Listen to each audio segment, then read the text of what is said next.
Merriam-Webster defines courage as mental or moral strength to confront and withstand danger, fear, or difficulties.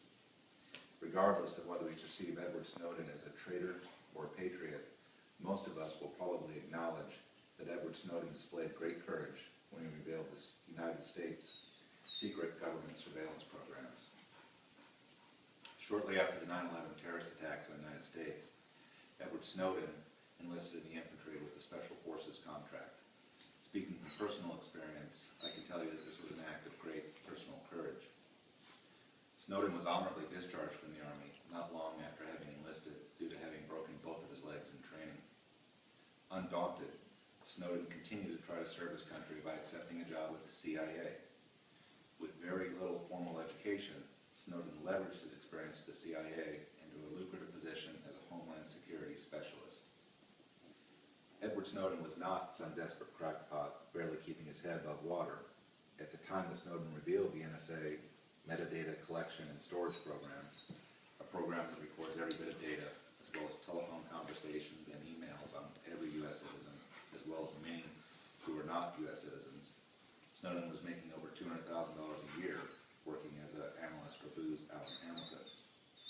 Snowden warns us, and every U.S. citizen, that not only is the government monitoring virtually every aspect of their lives, but the government is actually recording this information to be used against us in the future.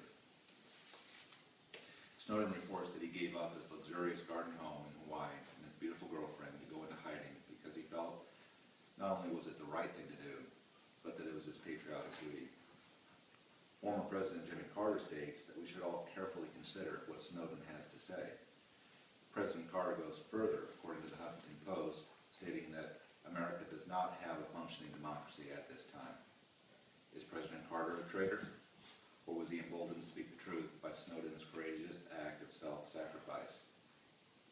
Immediately after Edward Snowden's story broke, the U.S. government renounced him as a U.S. citizen and canceled his passport.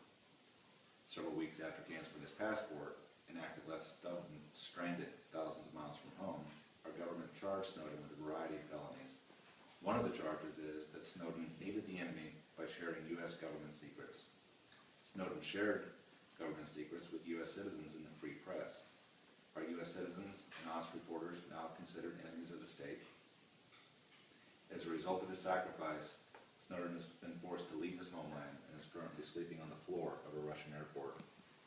Snowden says that he knew that he would face great hardship if he challenged the government of the United States. In the same breath, Snowden tells us of a defining moment in his career with the CIA. Snowden's CIA team was tasked with befriending an influential European banker. Once they had befriended the banker, they were instructed to take the banker out on the town and get him drunk. Once the banker was drunk, Snowden's team was instructed to leave the banker alone in the restaurant. The CIA then coordinated with local authorities and had the banker arrested as he drove home. In the weeks that followed the banker's arrest for DUI, the banker was befriended by other CIA agents. These agents were instrumental in the banker's defense and ultimately managed to have all charges dropped. Snowden claims that this is a common practice for securing the loyalty of foreign nationals. Snowden warns us that if this is how our government deals with the wealthy elite, we should be concerned about how our government is prepared to deal with the common man. History will be the judge of Edward Snowden. His life as a free U.S. citizen is over. Snowden sacrificed his freedom to serve what he believed to be the best interest of his fellow citizens, or so we're told.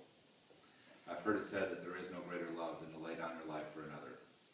If only for a moment, I wish each of us would try to put ourselves in Snowden's shoes. Give him the benefit of the doubt. Assume that he blew the whistle